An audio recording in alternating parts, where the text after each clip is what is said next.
शेखुपुरा में कत्ल के मुलजिम की अदम गिरफ्तारी पर लवाहिकीन का लाश सड़क पर रखकर पुलिस के खिलाफ शदीद एहतजाज। मजीद जानते हैं इस रिपोर्ट में। मोकी के रहायशी वकास अली को चंद रोज कबल मुलजमान ने अदालत पेशी से वापसी पर थाना बी डिवीजन के इलाका लाहौर रोड सिटी पेट्रोलियम के सामने फायरिंग करके जख्मी कर दिया था, जो कि आज जख्मों की ताब न लाते हुए जान बहक हो गया। 11 साल पहले मेरे बनोई मार्शल ने कतल किया, ओदी जमीन ते कब्जा किया 2 पैलियां, फिर 10-11 साल तो बाद जड़ा कतल होया सौरा जड़ा पैरवी करता सी ओनू कतल कर दिता।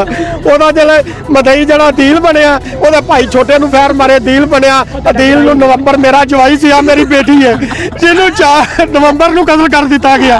ओदा भाई विकास बनया जिन्हों 7 तरीक नू फैर मार। ये पुलिस वाले कख नहीं करते, ए डिवीजन बी डिवीजन के रोल मर गए आदे नू इन्हां आपे ही फैर मार दिते ने। ओ खुदा दा ना तुसीं किसी अपने भरा नू मार के ते वेखो, तुहानू पता लगे किवें मरदा किसी दा। साडी कोई गल नहीं दे सुनते, खुदा दा नाम है साडी कोई गल नहीं दे सुनते।